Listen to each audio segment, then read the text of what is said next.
गलल्लुलल्लोल कालव्याल विलासिने गणेशाय नमो नील कमलामलकांतये गणेशाय नमो नील कमलामलकांतये। आज के इस द्वितीय क्लास जो कि MJY 002 हम लोगों का सिलेबस कोड है और जिसका विषय है सिद्धांत ज्योतिष एवं काल, इसमें आप सभी ज्योतिष शास्त्र के जिज्ञासुओं का मैं हार्दिक स्वागत एवं अभिनंदन करता हूं। आज इस कार्यक्रम में मैं पुनः धन्यवाद करता हूं UN त्रिपाठी सर का, जो कि रीजनल डायरेक्टर हैं इग्नू के यहाँ का वाराणसी केंद्र के, जिन्होंने मुझे इस क्लास के लिए मौका दिया, आप सभी से जुड़ने का मौका दिया। इसी के साथ मैं हार्दिक धन्यवाद देना चाहूँगा श्री संजय कुमार सर को, जिनके निर्देशन में और जिनके देखरेख में यह कक्षा जो है संचालित हो रही है और आपका कुशल निर्देशन और छात्रों के प्रति एक कह सकते हैं कि बड़ा समग्र भाव इस काउंसलिंग को और भी रोचक बना देता है। तो मैं बिल्कुल ही विलंब न करता हुआ आज के विषय पे आता हूं।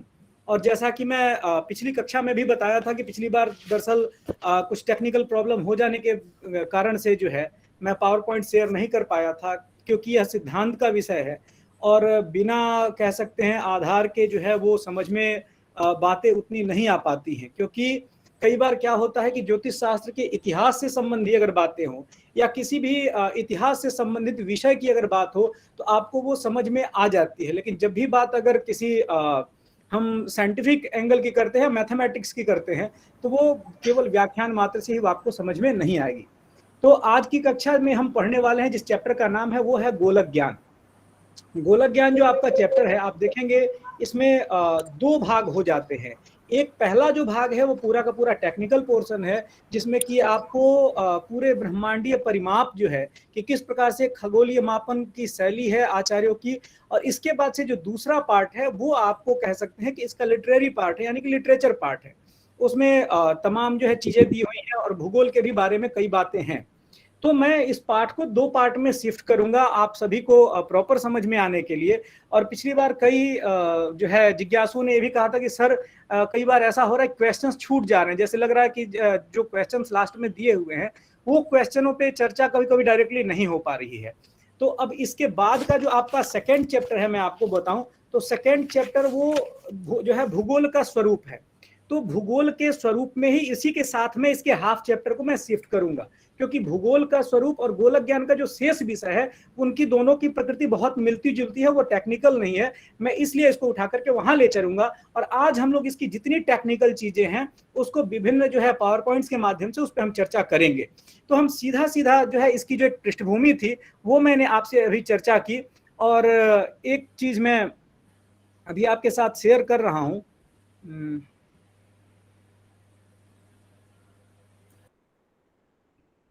एक सेकंड आप रुकेंगे।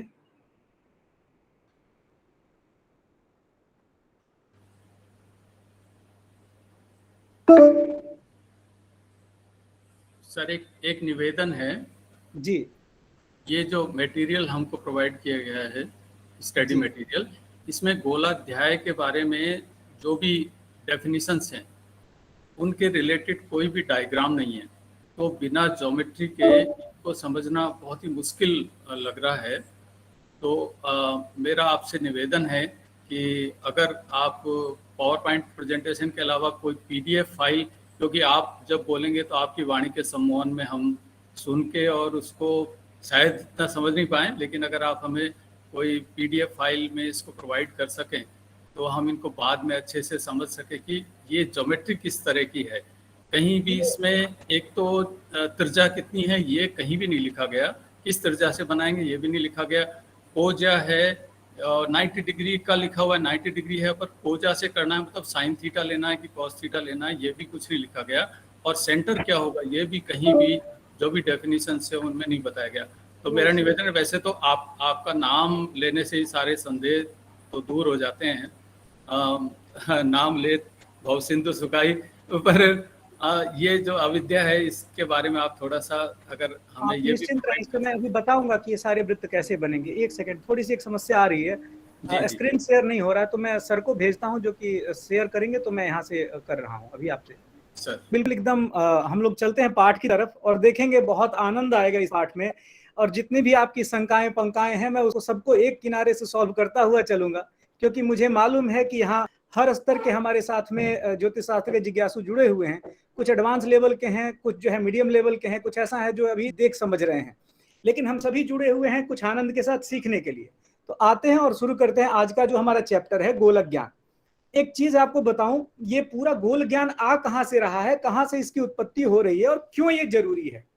देखिए, प्राचीन काल में जब क्या हुआ कि मनुष्य ने सुबह सूरज को उगते देखा, शाम को जो है तारों भरे आकाश को देखा, आप सोचे कि वो किस तरह से चीजों को समझने का प्रयास कर रहा था, वो कौन सी पद्धति थी। क्योंकि आज हमारे पास तमाम मतलब different types of instruments available हैं, हम उनसे ऑब्जर्वेटरीज में जाकर के ऑब्जर्वेशन कर सकते हैं।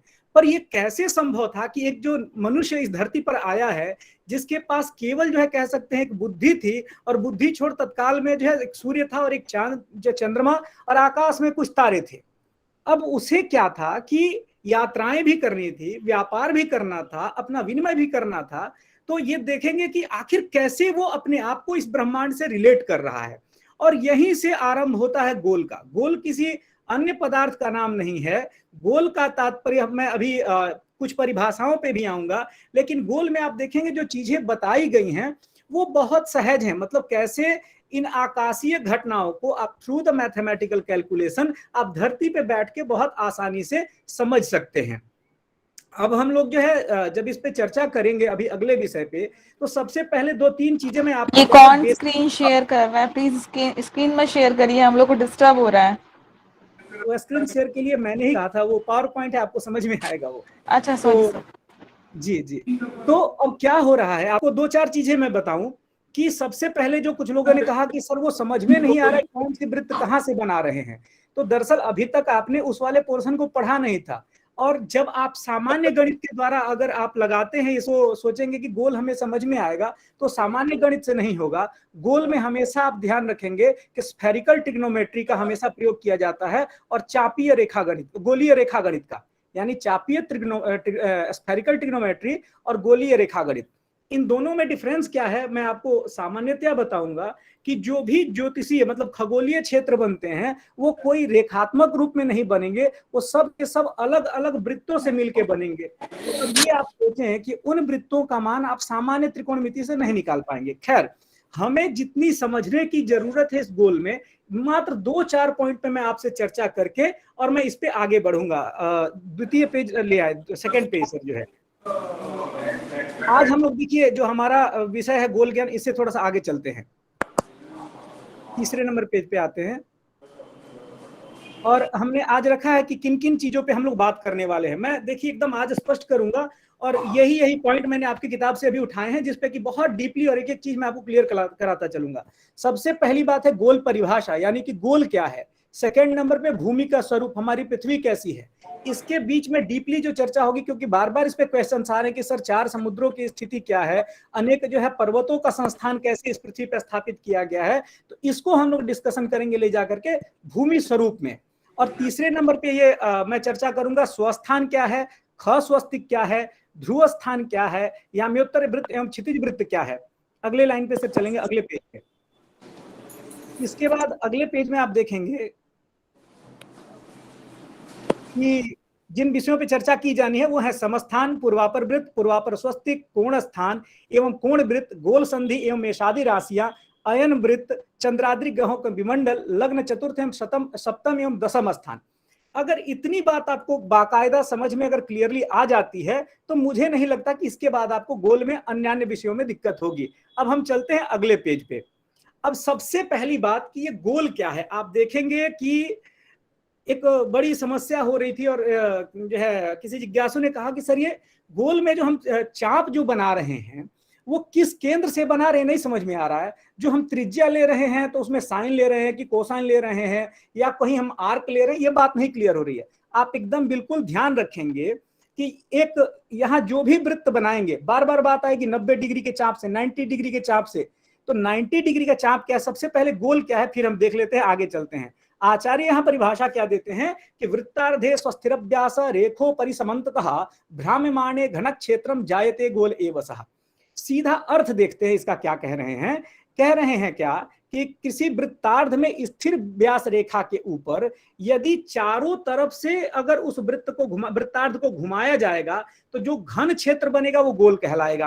अब आप इसमें देख रहे होंगे कि यहाँ एक वृत्तार्ध काटा गया है जिसका सेंटर डी है, केंद्र जो है इसका क्या है, डी है, और इस डी केंद्र पर एक सामान्य आप देख रहे हैं कि अर्धवृत्त लिया गया है ना, आपको सबको दिख रहा होगा कि एक अर्धवृत्त ब्लू कलर का है, उस पे एक अर्धवृत्त है। ये कोई घनाकार क्षेत्र नहीं है, और घनाकार क्षेत्र क्या होता है, जिसके अंदर भरा हुआ हो, ठोस हो, जैसे हमारी पृथ्वी। इस पे दो मत आते हैं गोल में, आपको बता दूंगा बिल्कुल पहले शुरू में ही आपको बता देता हूं। कुछ आचार्यों का मानना है कि जो गोल जो क्षेत्र होता है ना, जो गोल क्षेत्र होता है वह जो है, कुछ लोगों का मानना है कि बीच में खाली है। जो आचार्य मानते हैं, कुछ आचार्यों का मानना है कि नहीं, गोल क्षेत्र जो है वो भरा हुआ ठोस घन क्षेत्र है। तो कहते हैं कि किसी भी स्थिर व्यास रेखा के ऊपर यदि किसी वृत्तार्थ को यदि घुमाया जाए तो आप जानते हैं कि एक घन क्षेत्र बनेगा, यानी एक गोला बनेगा, और उसी गोले को गोल कहते हैं। ठीक है, अब ये तो बात आई गणितीय, हमने फार्मूले में जाना कि भाई ये गोल क्या है, लेकिन इसको कैसे जो है आप कह सकते हैं कि खगोल में अप्लाई कर रहे हैं। तो आप एक चीज देखेंगे कि इस पूरे ब्रह्मांड को यदि हम देखें तो 3 प्रकार के गोले हैं। एक हमारी पृथ्वी है जो एक गोल है ना, ये भी एक घन क्षेत्र है। दूसरा जो गोल है वो हमारा खगोल, खगोल यानी कि यहाँ खगोल से तात्पर्य ग्रह गोल से है, क्लियर है। ग्रह गोल मतलब जिस गोल में सारे ग्रह घूमते हैं, ठीक है ना, मतलब वैसा एरिया जहां सारे ग्रह हमारे घूमते हैं। तीसरा जो गोल है आपको बताऊं, उसको आचार्यों ने भगोल की संज्ञा दी है। आज मैं बहुत आराम से चलूंगा क्योंकि कल कुछ लोगों की शिकायतें थी कि सर थोड़ा स्पीड धीमे रखेंगे। तो पहला जो गोल हमारा भूगोल यानी कि अर्थ, सेकेंड जो हमारा गोल है वह गोल हो गया आपका ग्रह गोल यानी कि सारे जो प्लैनेट्स का एरिया है, और तीसरा जो गोल है जो सबसे ऊपर है, जो सबसे ऊपर स्थित है, उसको हम कहते हैं भगोल। भगोल का मतलब क्या हुआ, भ माने होता है नक्षत्र।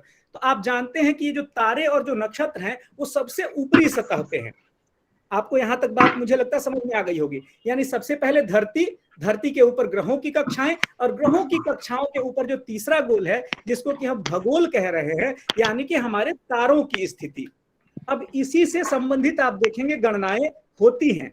अब एक बात और मैं आपको बता दूं कि जब चाप की बात आ रही है कि 90 डिग्री का चाप, तो 90 डिग्री का चाप कैसे बनेगा। आप एक चीज देखें, यहाँ पे जो आपके पास में स्क्रीन शेयर हुआ है उस पे एक वृत्त बना हुआ है पूरा का पूरा, एक घन क्षेत्र पूरा बना हुआ है। एक तो नीचे जो है आधा घन क्षेत्र है और एक उसके ऊपर में पूरा का पूरा बना हुआ घन क्षेत्र है। अब आप एक चीज देख रहे हैं, एक वृत्त सर हम लोग को नहीं दिख रहा है सर वो घन क्षेत्र वाला स्क्रीन शेयर हुआ है आरसी वाराणसी का, आप वो सेंटर में कर लेंगे, अपने पिन कर लेंगे। सर वाराणसी सेंटर का स्क्रीन पहले आ रहा था, अब नहीं आ रहा।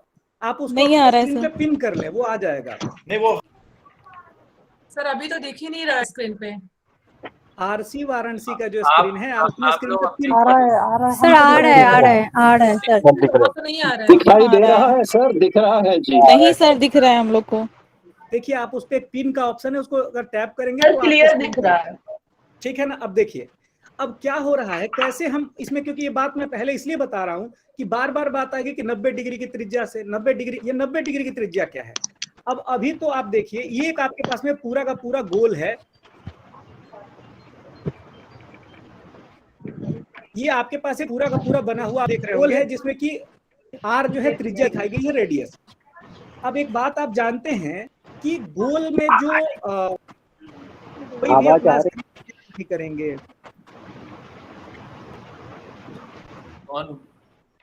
ना डिस्टरबेंस मत करो ना क्लास के टाइम पे। पावर पॉइंट, ये जो गोल है, इस गोल में कोई भी वृत्त है कितने डिग्री का होगा, 360 डिग्री का, 360 डिग्री का, ठीक है ना। इस 360 डिग्री को यदि हम मान लीजिए 4 भाग में बीच से प्लस कर दें, ठीक है ना, अगर हम एक बीच में प्लस के थ्रू काटेंगे तो हमारे 4 पार्ट्स बनेंगे ना, यानी 4 आर्क उसमें, यानी 4 चापीय क्षेत्र बनेंगे। एक आप देखेंगे कि ऊपर में 2 और नीचे में 2। यहाँ तक बात आपको समझ में आ गई। तो आधा चाप होगा, यानी कि इस आर पॉइंट से लेकर के और सेंटर तक, मतलब यहाँ आर से लेकर और जब सेंटर तक जाएंगे, जो यानी वृत्त का जो केंद्र है, सेंटर है, इस सेंटर के ऊपर जहां हम 90 डिग्री का अगर एक लाइन खींच देते हैं, इसके ऊपर एक लंब रखते हैं, तो ये जो आर्क बनेगा ना, यही 90 डिग्री का चाप है। और आप या फिर एक चूड़ी का एक टुकड़ा एक चूड़ी को ले लीजिए, जो हम लोग पहनते हैं बैंगल, और बैंगल को ही बीच से 4 टुकड़ा कर दीजिए, तो आप देखेंगे जो उसका एक आर्क आपके हाथ में आएगा ना, वो 90 डिग्री का आर्क आएगा। यानी उसके दोनों, अगर आप किनारों से अगर एक एक लाइन आगे की तरफ बढ़ाएंगे तो बीच में एक 90 डिग्री का एंगल बनेगा। बात समझ में आई ना? तो इसी चाप को बोलते हैं 90 डिग्री का चाप। अब आपको बात समझ आई। सबसे पहला था कि गोल क्या है, जो है गोल क्या है, आपने पूछा भी गया है।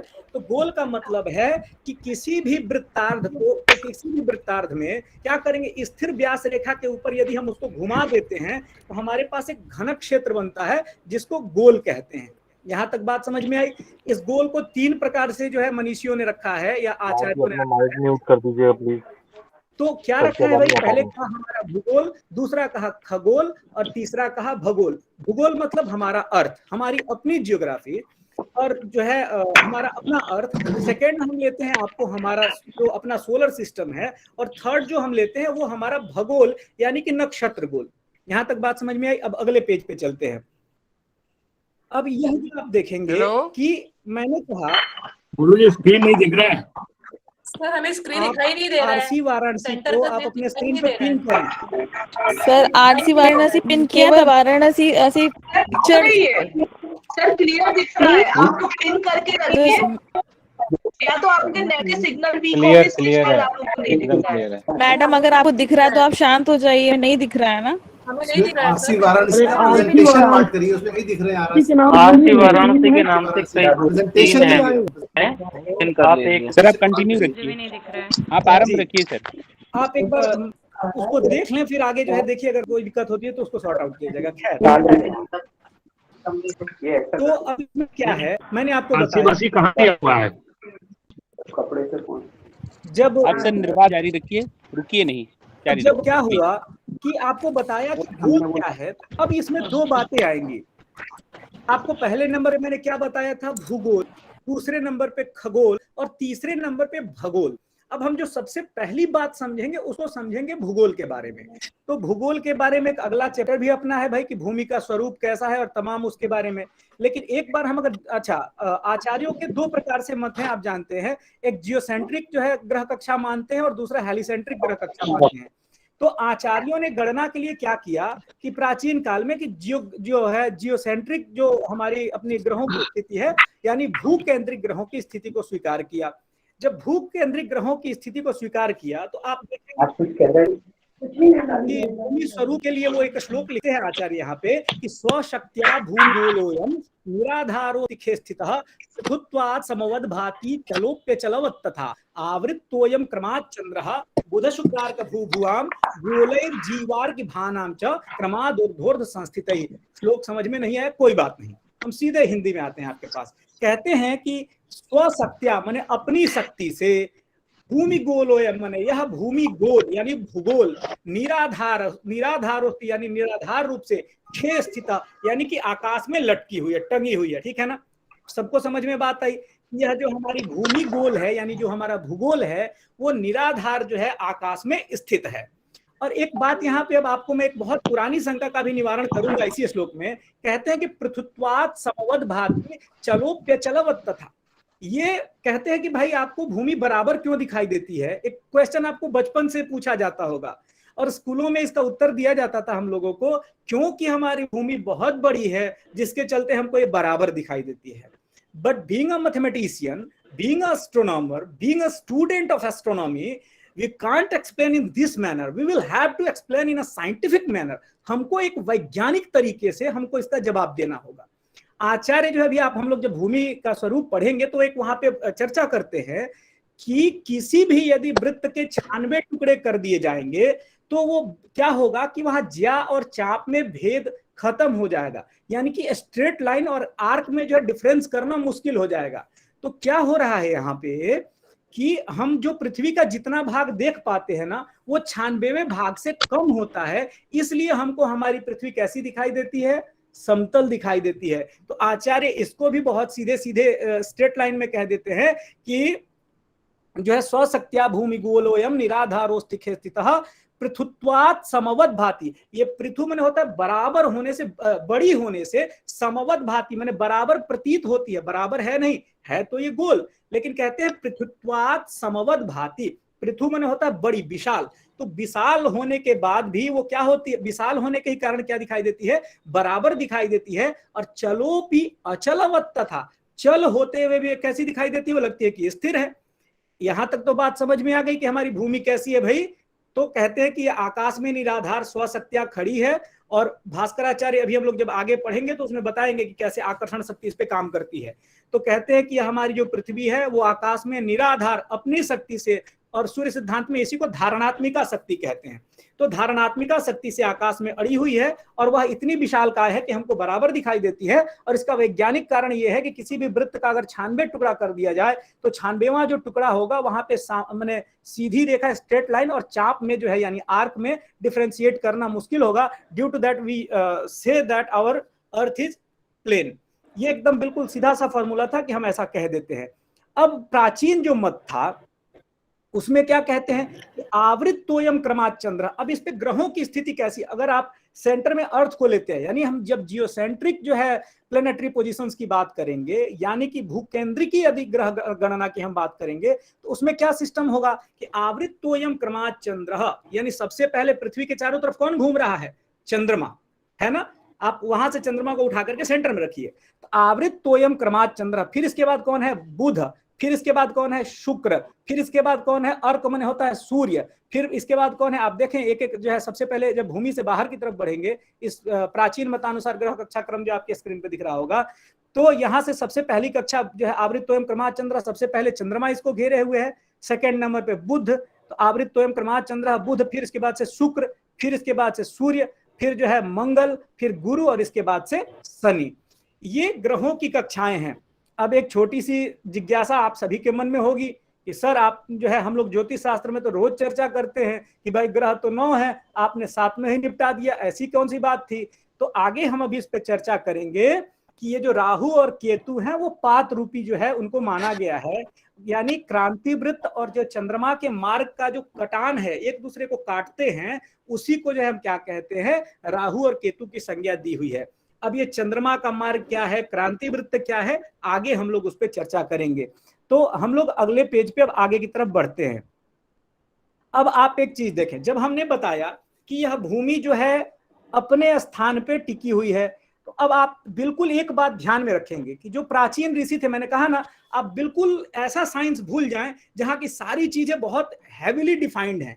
आप एक बार उस मनुष्य के बारे में सोचिए जिसके पास कोई इंस्ट्रूमेंट नहीं था, he was only using his mind, वो सिर्फ अपना दिमाग मतलब लगा रहा है, सोच रहा है कैसे हम इस ब्रह्मांड को समझेंगे। तो उसके पास देखिए 2 चीजें थी। सबसे पहले उसने समझा कि भाई अगर ये गोला रूपी पृथ्वी है तो इसके अंदर इस वृत्त का एक केंद्र होगा, यानी इस पूरे पृथ्वी का एक केंद्र होगा, उसको उन्होंने भू केंद्र की संज्ञा दी है, आप फोटो में देख रहे हैं, यानी पृथ्वी का जो गर्भीय केंद्र है। अब एक चीज मैं और बता दूं कि किसी भी गोले पे आप जानते हैं 3 केंद्र बनेंगे। यदि एक फुटबॉल लिया जाएगा तो फुटबॉल पे भी 3 सेंटर्स होंगे। कौन कौन से 3 सेंटर होंगे, तो आप देखेंगे फुटबॉल के 2 बाहर केंद्र बनेंगे और एक भीतर उसके गर्भ में बनेगा ना। अगर हम एक बार क्या करें, एक पिन से जो है फुटबॉल को इधर से उधर निकाल दें, अगर लगा करके, अगर वो सेंटर से होता हुआ पिन जाएगा तो यानी 2 उसके जो है आपको आउटर साइड में और एक सेंटर में 3 केंद्र बनेंगे ना। तो देखिए बहुत ईजी है। ठीक उसी प्रकार से इस गोल में भी 3 केंद्र होंगे, इसी गोल में नहीं, किसी भी गोल में।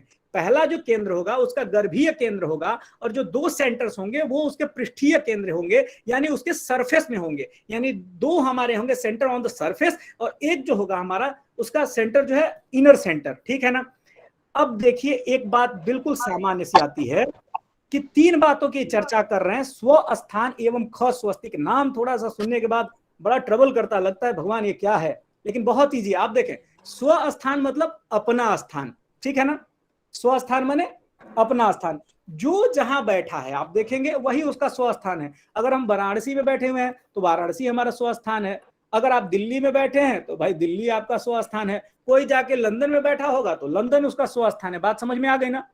तो क्या है स्व स्थान माने अपना स्थान। अब बात एक और आ रही है भाई साहब, वो है ख स्वस्तिक। एक नया फार्मूला आ गया।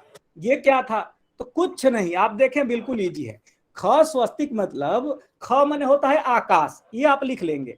जहां जहां ख शब्द आएगा ना, ख का मतलब होता है आकाश। अब एक शब्द बनता है खेचर, खेचर बनता है ना ग्रह, जब आप पढ़ रहे होंगे तो उसमें खेचर शब्द आएगा। तो खेचर का मन होता है, ख मन होता है आकाश, और चर मन होता है जो चले। आकाश में जो चलते हैं, कौन चलते हैं भाई? ग्रह चलते हैं, इसलिए ग्रह को खेचर की संज्ञा दी गई। तो आप देखेंगे कि सबसे पहले भूगर्भ, यानी इस जो स्थान में, इस चित्र में बताया गया है, एक पहला लाइन आपके किताब का पहला श्लोक जो है स्वस्थानम ख स्वस्तिक का है, वो है भूमौ तिष्ठति यो यत्र पृष्ठ स्थानम तदुच्यते। भूमौ तिष्ठति यो यत्र का मतलब हुआ भूमि पर जो जहां बैठ रहा है वही उसका पृष्ठ स्थान है। पृष्ठ स्थान माने स्वस्थान, स्वस्थान माने अपना स्थान, ठीक है ना। स्वस्थान कहने का मतलब क्या है? अपना स्थान। तो इसमें कहीं बिल्कुल टेंशन मत लीजिएगा, अपने कॉपी पे स्वस्थान इज इक्वल टू अपना स्थान कर लेंगे। तो पहला क्या कहा कि भूमौ तिष्ठति यो यत्र पृष्ठ स्थानम तदुच्यते, भूमि पर जो जहां बैठा है वही उसका स्वस्थान होगा। और एक और बात ही आगे क्या कह रहे हैं, स्वदेशोपि स एवास्य। राम बिहारी मिश्रा जी, आप अपना जो है माइक बंद करेंगे, आवाज आ रही है, ठीक है। तो कहते हैं कि स्वदेशोपि स एवास्य, और उसी जो आपका पृष्ठ स्थान है उसी को स्वदेश कह रहे हैं। ज्योतिष शास्त्र में आप देखेंगे जब भी देश शब्द की बात आएगी तो देश माने आप एकदम अमेरिका लंदन नहीं लेंगे, यहाँ पे अक्षांश पद को देश कहा जाता है। यानी आप जिस भी स्थान पर बैठेंगे वो आपका देश कहलाएगा, और वो स्थान आपका किसी न किसी अक्षांश यानी लॉन्गिट्यूड और लेटीट्यूड से ही मेजर किया जाएगा। तो कहते हैं कि भूमौ तिष्ठति यो यत्र, भूमि पर जो जहां बैठेगा, पृष्ठ स्थानम तदुच्यते, वही उसका पृष्ठ स्थान कहलाएगा। स्वदेशोपि स एवास्य, स एव जो है स्वदेशः स्यात्, वही उसका अपना देश कहलाएगा। कहाँ? गणिते और आगमे, माने गणित और आगम के उसमें, ठीक है ना। यहां तक बात आपको समझ में आ गई कि भाई स्वस्थान क्या है। अब हम आते हैं अगले पॉइंट ख स्वस्तिक पे। अब आप देखिए पूरा का पूरा एस्ट्रोनॉमिकल कैलकुलेशन वो एक मैंने कह सकते हैं कल्पना पे, यानी हम कुछ जो है क्षेत्र मेजर करेंगे, जो कर्क रेखा, मकर रेखा, कोई रेखा कहीं दिखती नहीं है, पर हम उसको अज्यूम करते हैं कि these are the lines, these are the circles, है ना। वैसे ही यहाँ क्या करेंगे, एक जो है सूत्र की कल्पना करेंगे। आप सोच लीजिए, अब जहां बैठे हैं तो भूमि के गर्भ से एक लाइन बिल्कुल नीचे से ऐसे निकले, आपको छूते हुए ठीक आपके सर के ऊपर कहीं लगेगी भाई आकाश में, हम मान लेंगे कि यानी भूमि के गर्भ से एक लाइन निकला, और वो हमारे, अब देखिए आप एक पृथ्वी पे कहीं भी हो सकती है वो लाइन बिल्कुल सेंटर से सीधी निकले, या हो सकता है थोड़ी तिरछी निकले, आप जहां बैठेंगे। एक बात और बड़ा अच्छा भास्कराचार्य कहते हैं कि जैसे मान लीजिए हम लोग कई बार बचपन में ऐसा दिमाग में प्रश्न आता था खूब, और बच्चे भी कहते हैं कि सर अगर हम पृथ्वी पे इस साइड से अगर एक पाइप हलाएं तो क्या वो अमेरिका में जाके उस पार निकल जाएगा? या हम लोग अगर सीधा बैठे हैं और अमेरिका वाले अगर इधर की तरफ है, मतलब उनका सर नीचे की तरफ होगा। तो इसका बड़ा अच्छा उदाहरण देते हैं आचार्य भास्कर जो है, वो कहते हैं कि यह पृथ्वी कदम्ब का फल देखे है ना, कदम्ब के फल के जैसी है, और उस पे जो ऊपर छोटे छोटे जो रेशे होते हैं ना, तो प्रत्येक व्यक्ति वैसे ही रेशे के समान चिपका हुआ है, और वो अपने को ही ऊपर मानता है, ठीक है ना। तो क्या करना है कि हम एक सूत्र की कल्पना करेंगे कि जो सूत्र भूमि के केंद्र से निकले, आपके स्थान को पृथ्वी के ऊपर स्पर्श करे, और सीधे आपको टच करता हुआ आपके ऊपर आकाश में जाके लग जाए। तो जहां भूमि के केंद्र से निकला उसको कहे भू केंद्र, जहां आपको स्पर्श किया स्व स्थान, और जहां आकाश में जाके लगा उसको क्या कहेंगे? ख स्वस्तिक या ख मध्य। ख मध्य माने होता है आकाश का मध्य, यानी आकाश का बीच भाग, और वो भी आकाश का बीच भाग कहाँ? जहां ठीक आपके ऊपर हो। भाई इतना बड़ा आकाश अनंत में कहाँ आप बीच खोजते पड़ेंगे? तो आचार्य ने कहा कि भाई साहब भूमि के गर्भ से होता हुआ सूत्र आपको स्पर्श करके जहां आपके सर के ऊपर आकाश में लगेगा उसी को ख स्वस्तिक या ख मध्य कहेंगे। बात समझ में आ गई ना? अब क्या बताया था ख का मतलब? ख माने आकाश, मध्य माने मध्य, सेंटर, यानी आकाश का सेंटर। अब आप कैसे ज्ञात करेंगे? तो वह कोई एक सूत्र की कल्पना करेंगे जो भूकेंद्र से निकले, भूकेंद्र से होता हुआ आपके स्वस्थान को स्पर्श करे, और स्वस्थान को स्पर्श करता हुआ जाकर के कहाँ लग जाए? आकाश में लग जाए। जहां से निकला भूकेंद्र, आपको छुआ तो पृष्ठ स्थान, ऊपर गया तो ख स्वस्तिक। समझ में आ गई बात? अब हम आगे चलते हैं, इसको आगे बढ़ाते हैं थोड़ा।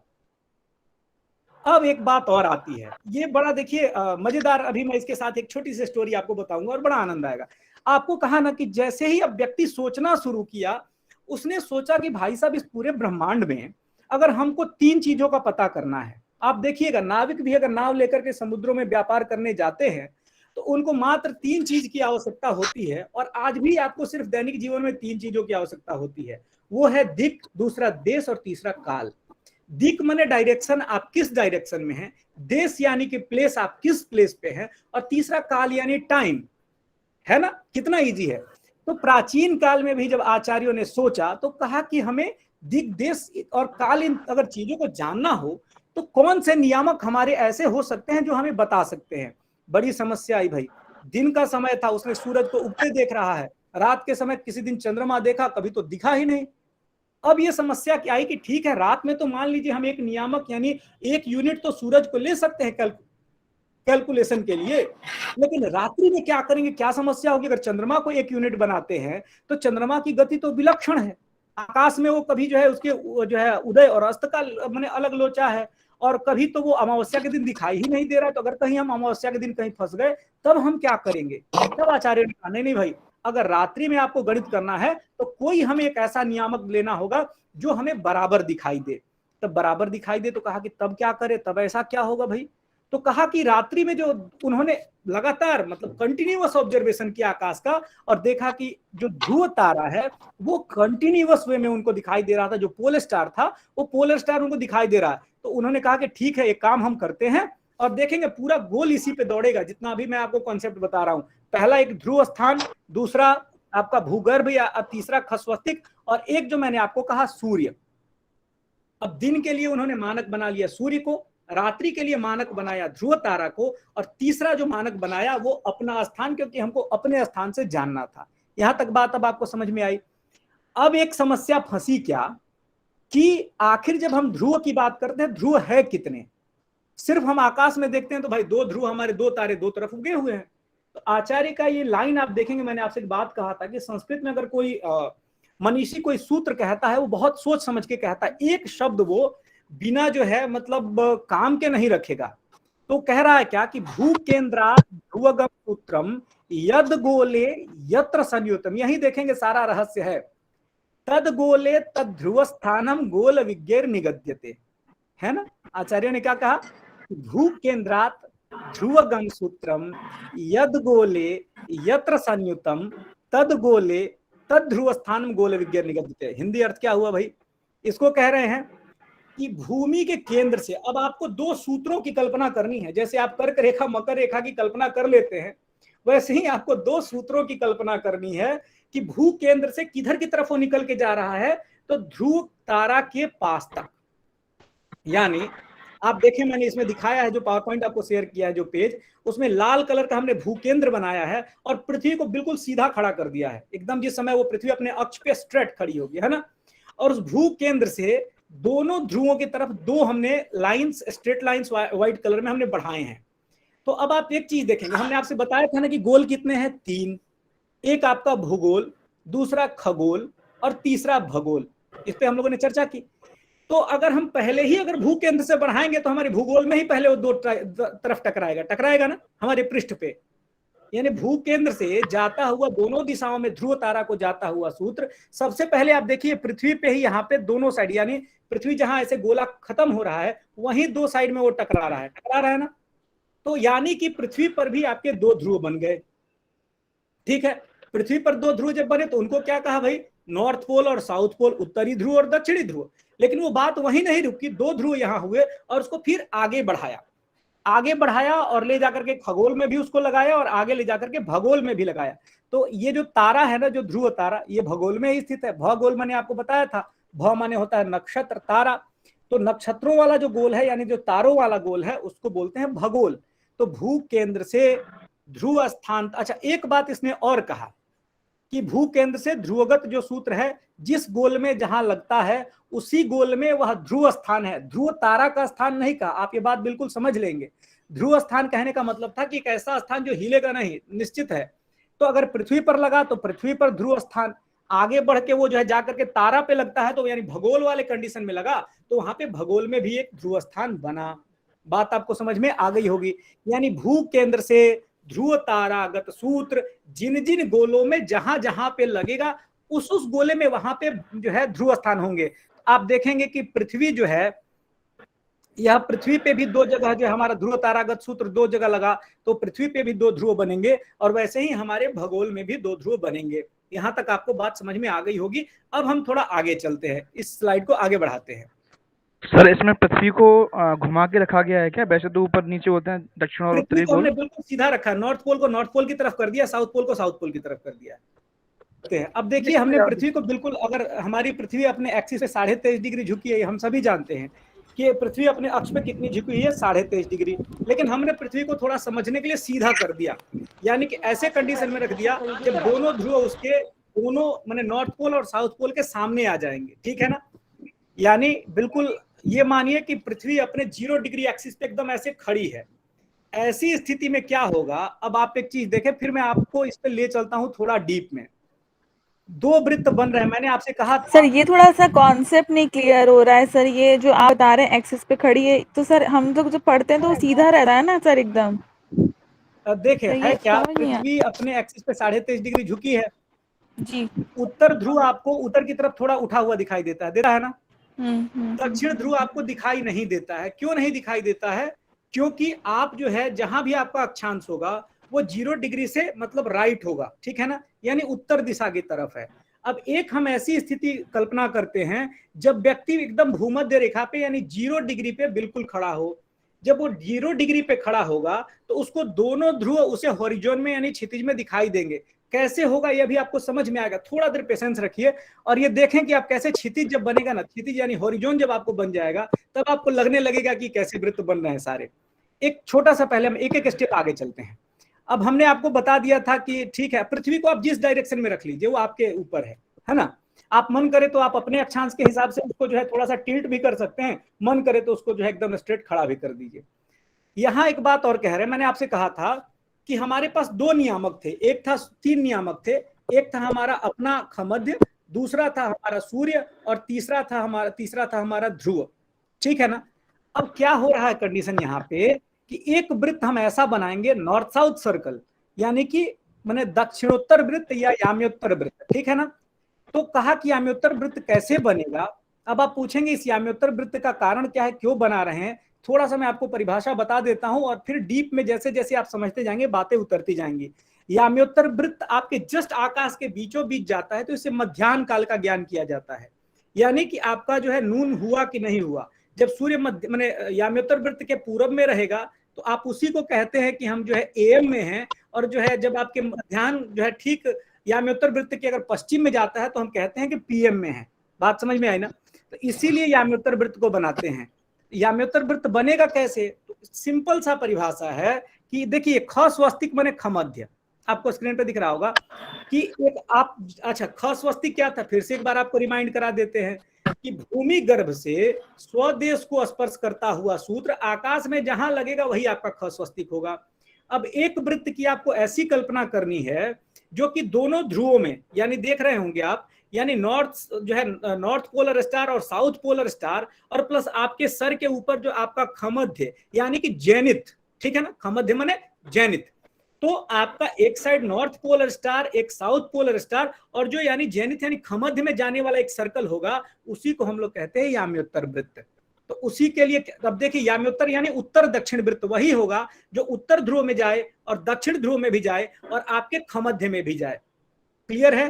तो याम्योत्तर वृत्त किसे कहेंगे, तो वह वृत्त जो दोनों ध्रुवों के साथ साथ हमारे अपने खमध्य में भी जाएगा।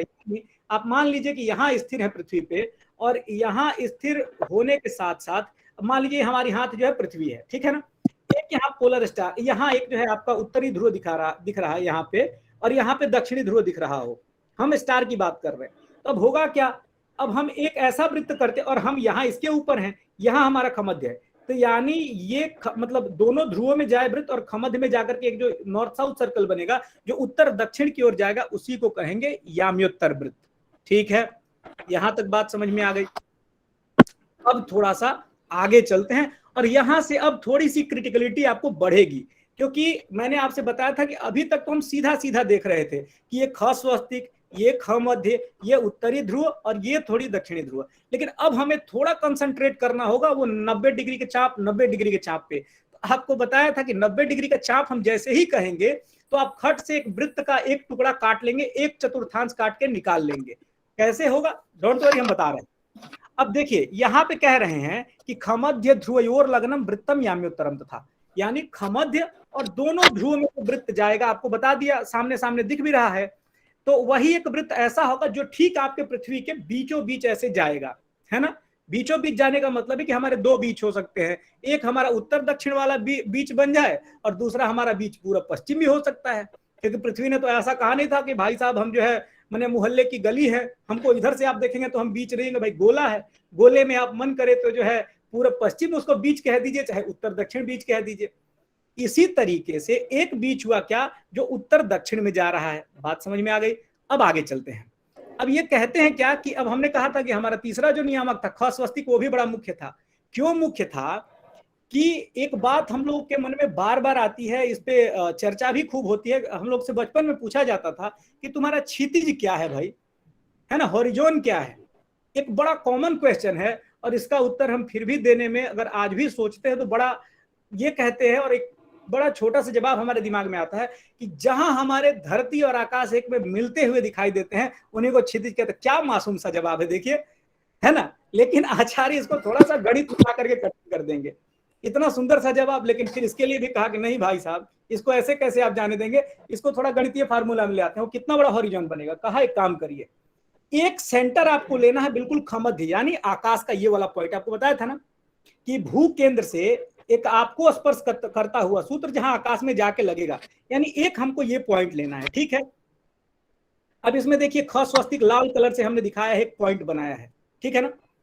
और ख स्वस्तिक से 90 डिग्री का चाप आप देखिए तो आप कहेंगे ख स्वस्तिक से 90 डिग्री का चाप क्या है भाई, ये तो बड़ा नया समस्या फंसा। तो आपको बताया था कि एक वृत्त का चतुर्थांश काट लीजिए, यानी ख स्वस्तिक से लेकर के और इधर जहां लिखा हुआ है आप देखेंगे ग नी, नीचे में जो है एक साइड स लिखा हुआ है और एक जगह ग नी, याम्योत्तर वृत्त जहां लिखा है जस्ट उसी के नीचे एक तारा बनाया हुआ है ना।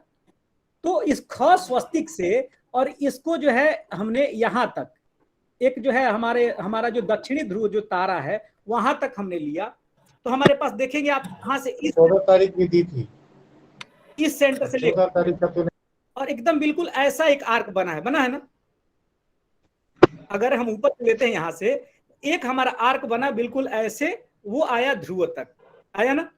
अब हम ऐसा करें, अगर मान लीजिए हमारे पास ऐसा कंपास हो जो कि बिल्कुल स्ट्रेट में ना हो करके जिसका कंपास थोड़ा ऐसे घुमा हुआ हो, एक एंगल जो है, और घुमाने के बाद हम इसी को यदि रोटेट करा दें तो हमारे पास आप देखेंगे ये वाला एक वृत्त जो बना हुआ है बिल्कुल सिंपल सा, जो दोनों ध्रुवों में गया हुआ है, ये आप देख रहे होंगे, है ना। तो जो दोनों ध्रुवों में गया हुआ, यानी खमध्य से हमने क्या किया कि एक वृत्त ऐसा बनाया जो कि 90 डिग्री के चाप से बने। और एक ही चीज ध्यान रखिएगा कि ये खमध्य किसका है जो हम लोग देख रहे हैं फोटो में, ये है 0 डिग्री लैटिट्यूड वाले का, यानी 0 डिग्री अक्षांश वाले का। आप देख रहे हैं ना, उसका खमध्य हमने बीचों बीच लिया है। तो इस वाले सिर्फ 0 डिग्री ही अक्षांश ऐसा होगा जहां से दोनों ध्रुव हमको दिखाई देंगे। बात समझ में आई ना। क्यों दिखाई देंगे इस पे हम आपको बता रहे हैं। क्यों? क्योंकि 0 डिग्री वाले का जो क्षितिज होगा ना, यानी जो हॉरिजॉन होगा, वो दोनों ध्रुव में जाएगा, यानी दोनों ध्रुव इसके हॉरिजॉन पे होंगे।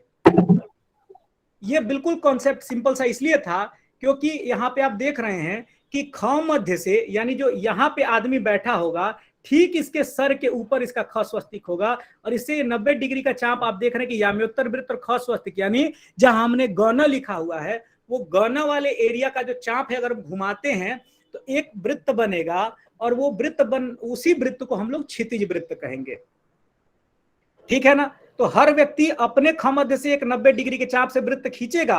तो अब जितना आप जो है मतलब समझिए कि 0 डिग्री से जो है यानी शून्य अक्षांश देश से उत्तर में चलते जाएंगे या दक्षिण में चलते जाएंगे, तो उतना आपका जो हॉरिजॉन होगा ना, वो इस वाले हॉरिजॉन से थोड़ा ऊपर बनता चला जाएगा। एक भाग ठीक इसके ऊपर आएगा और एक इसके ठीक नीचे जाएगा। क्यों? क्योंकि आपका जो खमध्य है उस 0 डिग्री से या तो उत्तर होगा या तो दक्षिण होगा। क्लियर है? अगर नहीं है तो आपको मैं एक बात बताऊंगा बहुत ही इजी वे में कि आप करेंगे क्या कि जब ये लेक्चर समाप्त हो जाता है तो होता क्या ना, हमारे पास तुरंत बहुत सारी शंकाएं आती हैं क्योंकि हम अभी तुरंत ही लाइव पढ़ रहे होते हैं। एक ह्यूमन साइकोलॉजी है कि पूरी की पूरी चीजें आपको तुरंत अचानक दिमाग में नहीं जाएंगी। तो आप करें क्या कि आप इस लेक्चर को कम से कम 2 से 3 से 4 बार तक सुने। आपको लगा सामने आप किताब को रख लें, एक बार आप पढ़ें कि ठीक है सर ने क्या बताया था, और आपको लगता है कि हाँ ये बात ठीक बैठ गई तो ठीक है, नहीं तो अब कहीं कंफ्यूजन होता है ना तब पूछिए। क्योंकि एक बड़ी अच्छी उक्ति हम लोग क्या कहते हैं कि ये जो गोल मैं आपको पढ़ा रहा हूं ये मतलब कह सकते हैं कि पूरे यूनिवर्सल मैपिंग का जैसे बेस है।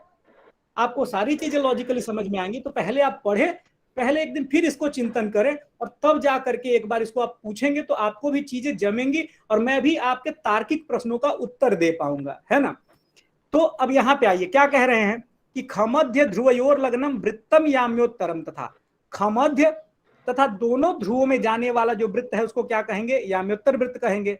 और अगले लाइन में कहते हैं कि खमध्य तो नवत्यंश वृत्तम तत्क्षितिजम स्मृतम, यानी खमध्य से 90 डिग्री का चाप। अब आपको समझ में आ गया होगा कि 90 डिग्री का चाप कहां से ले रहे हैं, यानी सेंटर बना रहे हैं हम सीधे ऊपर खमध्य को, और इसमें क्या होगा, उसका जो चाप आएगा ऐसे नीचे की तरफ आएगा, तो एक माने वृत्त का 1/4 आ जाएगा उसमें, ठीक है ना। तो खमध्य से 90 डिग्री का चाप टुकड़ा लेंगे और उसको ऐसे घुमा देंगे। तो ये जो घुमाने पे आपको देख रहे होंगे एक बीच में वृत्त बना हुआ है जिसने 2 भाग में काट दिया है, दोनों ध्रुवों में गया हुआ है, इसी को कह रहे हैं क्षितिज वृत्त, ठीक है ना। अब हमें नहीं लग रहा है कि यहाँ पर आपको कोई और डाउट होगी। फिर हम आगे चलते हैं, इसी में एक लाइन कहते हैं, ये आचार्य कहते हैं कि गर्भीयम पंडितैरेवं तद्भूतल समांतरम स्वस्थानात् भूतलम यच्च तत्पृष्ठम क्षितिजम स्मृतम। 2 बात यहाँ आएंगी। एक होगा गर्भीय क्षितिज। गर्भीय क्षितिज कहने का क्या मतलब था, क्या हो रहा था कंडीशन कि हम जब आकाश को मान लीजिए सेंटर बनाए तो हमारा आर्क बड़ा बना, जैसे जैसे मतलब हमारी ऊंचाई बढ़ती जाएगी तो आप जानते हैं कि आपका दृष्टिपथ बड़ा होता जाता है, होता है ना भाई। आप धरती पे हैं तो अभी आपको थोड़ा दिखाई दे रहा है, थोड़ा ऊपर बढ़ेंगे तो थोड़ा और ज्यादा चीजें दिखाई देंगी। अभी आप अपने घर में बैठे हैं तो अपना कमरा हो सकता है 4 पड़ोसी का घर दिखता हो, लेकिन आप अपने छत पे जाते हैं तो 10 जने का घर दिखता है। थोड़ा और ऊपर किसी जो है ऊंचे पेड़ पे चढ़ जाइए, आपको 50 जने का घर दिखाई देगा। हेलीकॉप्टर पे जब ऊपर चढ़ेंगे तो आपको पूरा जो हो सकता है आपका जिला दिखाई दे। तो इसी तरीके से जैसे जैसे ऊंचाई बढ़ेगी आपका दृष्टिपथ चौड़ा होता है, यानी आर्क की लंबाई बढ़ जाएगी। अब इसमें क्या होगा, 2 तरह के क्षितिज बनेंगे। अगर एक बिल्कुल ऊपर खमध्य पे लेके चले जाते हैं तो पृथ्वी के बिल्कुल बीचों बीच यानी कि गर्भ के समानांतर जो है एक वृत्त बन जाएगा। अगर हम कह रहे हैं कि अगर हम इसी वृत्त को पृथ्वी मान लें, अगर आप देखें जो ये सामने हमने बनाया है, और ऊपर से ले जा करके अगर हम खमध्य से वृत्त काटेंगे तो बिल्कुल इसके गर्भीय कटेगा। लेकिन जहां हम बैठे हैं उसके कुछ ऊपर से ही अगर हम एक छोटा जो है चाप बना लें तो वो हो सकता है कि यही इसके पृष्ठ पे ही ऊपर ऊपर काट दे। बात समझ में आई ना। तो 2 क्षितिज बनेंगी, एक गर्भीय क्षितिज बने जो पृथ्वी को बीचों बीच काट के बनेगी, और पृष्ठीय क्षितिज जो एक ऊपर पृष्ठ पे ही बनेगी जहां तक हमारी दृष्टिपथ अपनी जा रही है। इसका कारण आपको बताया कि जैसे जैसे हमारी ऊंचाई उछलती बढ़ेगी, जैसे जैसे हम खमध्य को ऊपर लेंगे वैसे वैसे हमारा जो चाप का आकार होगा वो बड़ा होता जाएगा, और जो उससे वृत्त बनेगा वो वृत्त हमारे पृथ्वी के बिल्कुल गर्भ के बीचों बीच कटेगा। एक हम जो लेंगे, अगर मान लीजिए स्वस्थान लेते हैं ठीक पृथ्वी के पृष्ठ पे, तो जो हमारा क्षितिज वृत्त भी बनेगा वो पृष्ठीय क्षितिज ही बनेगा। अब जो है थोड़ा सा हम एक बात और आपको बता दें कि अगले उसमें चलते हैं स्लाइड में, इसमें तो वही चर्चा करेंगे, अगर चित्र दिखा करके तो ज्यादा आसानी समझ में आएगा। हाँ, अब एक चीज आप यहाँ पे देखें सर, चित्र तो दिखाई नहीं दे रहे। स्क्रीन शेयर हुआ है, आप उसको एक बार देखें। आप आरसी वाराणसी को पिन करिए। RC Varanasi presentation, RC Varanasi presentation, 2 RC Varanasi हैं। आरसी वाराणसी प्रेजेंटेशन में जाकर के पिन करें। मैं देख रहा हूँ पढ़ रही। डॉक्टर साहब कंटिन्यू।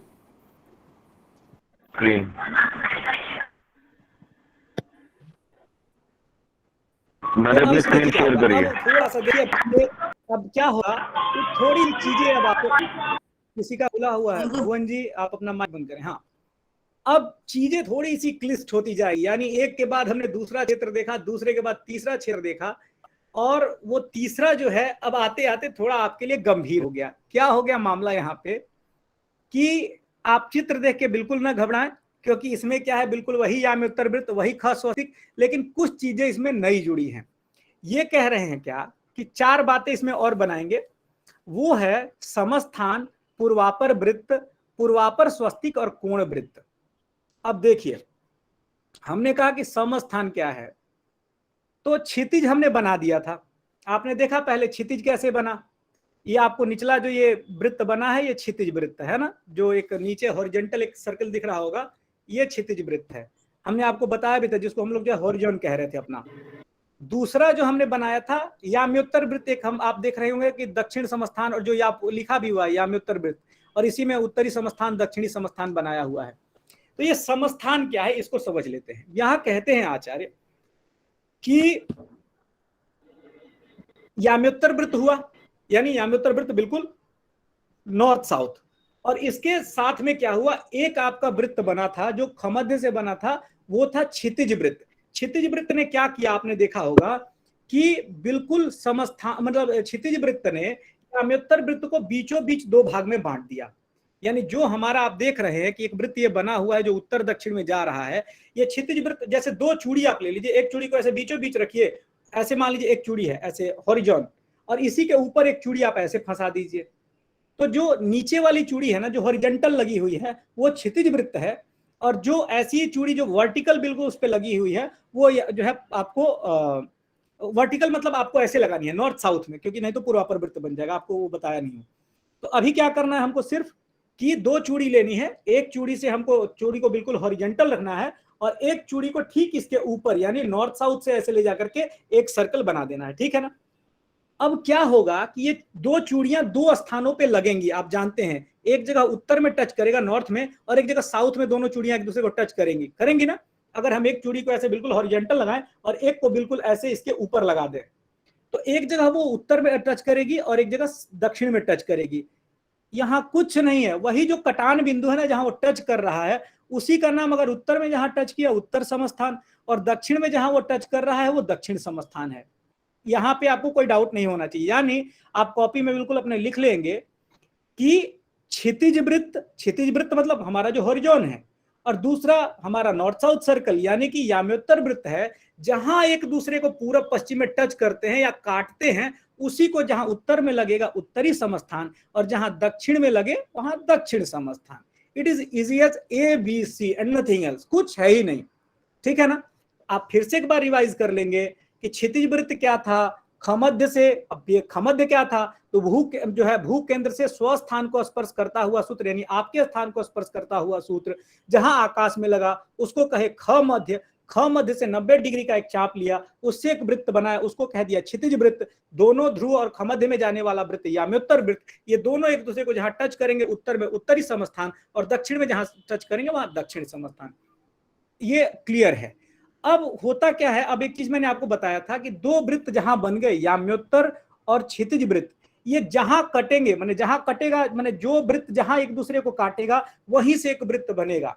इस बात को आप अपने दिमाग में रखिएगा और अपने कॉपी में बिल्कुल स्केच से लिख डालिएगा कि जितनी इजी मैं आपको बता रहा हूं बहुत मतलब समझने में आपको इससे आसानी होगी कि कोई भी दो वृत्त जहां एक दूसरे को काटेंगे उसी कटान बिंदु से एक वृत्त बनेगा और उसका एक नया नामकरण होगा। अब कैसे होगा ये देखिए, उत्तरी समस्थान से, यानी जहां आप देख रहे हैं लिखा है उत्तर समस्थान, जहां कटा हुआ है इस उत्तरी समस्थान पे आप फिर कहेगा आचार्य क्या कहते हैं कि समस्थाना नवत्यंशी वृत्तम तत् वृत्तम पूर्वा परम हितत्, ठीक है ना। कहेंगे क्या कि समस्थान से 90 डिग्री के चाप से, बात समझ में आई। अब यहां आप देखिए ये जो समस्थान लिखा है और जहां आपका जो क्या है एक छोटा सा लाल कलर का बिंदु एक दिया हुआ है, आप ग्राफ में देख रहे होंगे, तो 90 डिग्री का चाप वही हुआ। मैंने आपसे कहा था कि एक वृत्त के यदि 4 टुकड़े हैं तो एक टुकड़ा जो है आपका 90 डिग्री का होगा और चारों टुकड़े मिलाकर के 360 डिग्री के होंगे। और हम लोग जो यहाँ पढ़ रहे हैं वो बार बार हमें जो यूज आएगा वो स्फेरिकल ट्रिग्नोमेट्री का और गोलीय रेखागणित का। तो यहाँ क्या है, उत्तरी समस्थान से ख स्वस्तिक पर्यंत जो चाप है ना, यानी जो आर्क है एक, वही आर्क हमारा 90 डिग्री का है। और जब ये मानिए कि अगर यहाँ से अगर हमने एक आर्क ऐसे लिया है और जब हम उसको ऐसा घुमा रहे हैं तो एक वृत्त बनेगा। यानी जब हमारा आर्क का नोड जब उत्तर की तरफ होगा, यानी जब सेंटर हमारा उत्तर की तरफ होगा, तो जो हमारा ये वृत्त बनेगा ना वो पूरब पश्चिम की ओर बनेगा। यदि हमारा जो है पूरब की तरफ अगर नोड रहता उसका यानी सेंटर रहता तो वो उत्तर दक्षिण की ओर बनता ना। तो यदि हमारा नोड, हम कहां से बना रहे हैं इसको, पूर्वापर वृत्त को, ईस्ट वेस्ट सर्कल को, हम इसको नॉर्थ नोड से यानी हमारे उत्तर समस्थान से हम एक 90 डिग्री के जो है आर्क से एक सर्कल बना रहे हैं, जो आप देखेंगे ये आधा ही यहाँ पे आपके समझने के लिए बना के रखा है। ये एक बीच काले कलर की, यहाँ सामने में फ्रंट में काले कलर की बिंदु है, वो सीधे घूम करके पूर्वापर वृत्तम लिखती हुई ख स्वस्तिकम तक जाती है और पीछे भी फिर एक जगह जाती है। ठीक है ना, यहां तक ये बात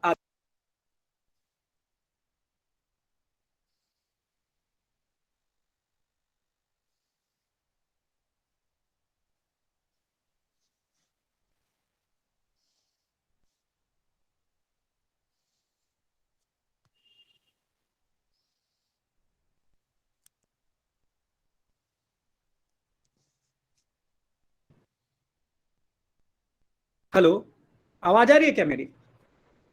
यस सर। फोन बार बार ये, हाँ, तो आगे इसमें चलते हैं। तो इसमें क्या हो रहा है कि एक आपको बताया कि ये जो उत्तरी समस्थान है, उत्तरी समस्थान था जहां हमारा क्षितिज वृत्त और याम्योत्तर वृत्त एक दूसरे को काटे। वहां से हमने एक 90 डिग्री का चाप लिया, देखेंगे उसमें एरो के थ्रू दिखा भी रहा है कि यहाँ समस्थान से जहां हमने रेड पॉइंट बनाया हुआ जहां ख स्वस्तिक है, वो एक हमने आर्क लिया है और सेंटर हमारा क्या था, आप देख रहे हैं समस्थान। ये बार बार सवाल आ रही थी कि सर इसको पढ़ने के बाद समझ में नहीं आता है कि कौन सा सेंटर ये कह रहा है और कैसे बना रहा है।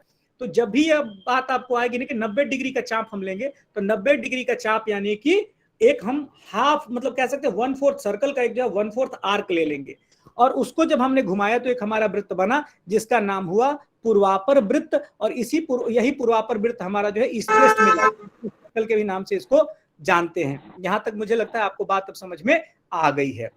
अब तो सर ये पूर्वापर वृत्त जो है वो अपने क्षितिज वृत्त से 2 जगह पे आके कट रहा है, तो वही पूर्व समस्थान। अभी हम चलते हैं, अभी उस पर मत चलिए, अभी फंसेंगे, अभी आराम से चलते हैं वहां तक, है ना। एक बात मैंने साफ साफ कहा है कि जो वृत्त जहां काटेगा काटने दीजिए और जहां काटेगा वहीं से एक वृत्त बनेगा, ये भी ध्यान रखेंगे, है ना। तो हम लोग बिल्कुल इजीली चलते हैं, ठीक है। अब देखिए क्या हो रहा है। Sorry to disturb you sir, जहाँ पे पूर्वोत्तर लिखा है वहाँ पे उत्तर की बजाय वो तो दक्षिण समस्थान की तरफ है। वो तो वही दक्षिण समस्थान और उत्तर समस्थान दो हैं मैडम। इसको 3D में समझे, 2D में नहीं। ये जो गोल है ना, बिल्कुल यही सही बात है। समझ में आई बात आपको? खैर आगे चलते हैं। अब इसमें क्या हुआ हमारे पास कि एक उत्तरी समस्थान बना और दूसरा जो है दक्षिण समस्थान बना। एक जगह उत्तर में कटा और एक जगह दक्षिण में कटा। अब उत्तरी समस्थान या दक्षिण समस्थान आपको जिधर से इच्छा हो, आप अगर, हम लोग उत्तर गोल में है इसीलिए जो भी वृत्त बना रहे हैं वो उत्तर की तरफ से बना रहे हैं। आपको ध्यान होगा कि हम लोग किधर बैठे हैं, उत्तर की तरफ बैठे हैं, तो हमारा जो अपना खुद का हम लोग का जो अक्षांश है वो उत्तर की तरफ है। तो इसलिए हम जो भी वृत्त बनाएंगे, तो एक छोटा सा जो सबके पास में वो था, समस्या थी कि सर हमें कैसे सेंटर कैसे चूज कर रहे हैं कि किस केंद्र से बना रहे हैं। तो आपको बताया कि जहां काटे वहीं एक सेंटर मानेंगे और वहीं से एक आर्क लेंगे 90 डिग्री का और उसी से एक वृत्त हम बना देंगे। तो समस्थान से एक 90 डिग्री का आर्क लिया, बनाया, पूर्वापर वृत्त बना। अब एक समस्या फिर क्या हुई, उन्होंने कहा कि सर ये एक चीज और हो गया, 2 दिशाओं में जब ये पूरब पश्चिम ये बना तो 2 जगह काट दिया। एक तो हॉरिजॉन को याम्योत्तर वृत्त ने काट दिया था उत्तर दक्षिण में, तो जो है उत्तरी समस्थान और दक्षिणी समस्थान बना था। इसी तरीके से इस ईस्ट वेस्ट सर्कल ने भी इस हॉरिजॉन को मतलब काट दिया 2 दिशाओं में, पूरब में भी काट दिया और पश्चिम में भी काट दिया। हाँ भाई काट दिया। तो इन्होंने 2 नाम लिखे हैं, एक पूर्व समस्थान और एक पश्चिम समस्थान। इस पूर्व समस्थान को पूर्व स्वस्तिक तथा पश्चिम समस्थान को पश्चिम स्वस्तिक कहते हैं। देखिएगा आपके इसमें लिखा भी हुआ है कि पूर्वापर स्वस्तिक क्या है, तो आप इतना जानेंगे कि ये जो पूर्व समस्थान और जो पश्चिम समस्थान लिखा हुआ है, इसी पूर्व समस्थान को पूर्व स्वस्तिक, पश्चिम समस्थान को पश्चिम स्वस्तिक कहेंगे। और ये स्वस्तिक बन कैसे रहा है, समस्थान बनाया, समस्थान कैसे बना, याम्योत्तर और क्षितिज वृत्त के संपात से, और जहां याम्योत्तर और क्षितिज वृत्त एक दूसरे पे लगे वो समस्थान हुआ। समस्थान से 90 डिग्री का चाप लिया, वहां से एक वृत्त बनाया, वृत्त बना पूर्वापर वृत्त। ये पूर्वापर वृत्त जहां पूरब दिशा में क्षितिज में लगा वो पूर्व समस्थान और जहां पश्चिम दिशा में लगा वो पश्चिम समस्थान। इसी पूर्व पश्चिम समस्थान को पूर्व स्वस्तिक एवं पश्चिम स्वस्तिक भी कहा जाता है। बात समझ में आई ना? यहाँ तक मुझे लगता है बात आपको उतर गई होगी, थोड़ी थोड़ी जो है हो गई होगी। अब हम आगे चलते हैं। अब एक चीज देखेंगे, एक वृत्त यहाँ नहीं, अभी वहीं रुके रहे, थोड़ा सा एक बात हम अभी और क्लियर करेंगे। कोण वृत्त की बात नहीं आई, बात हो रही थी। तो अब देखिए कोण वृत्त का मतलब क्या होता है, किसी भी जो है वृत्त में कोण कहाँ आएगा, जब हम किसी वृत्त को 4 टुकड़े में काट दिए हैं। ये क्षितिज वृत्त को आप देखें हमने 4 भाग में बांट दिया है 2 वृत्तों के थ्रू, है ना। We have divided it in 4 parts, हमने एकदम 4 भाग में कर दिया। एक याम्योत्तर की मतलब उत्तर दक्षिण की तरफ काट दिया है और एक पूरब से पश्चिम की तरफ काट दिया है।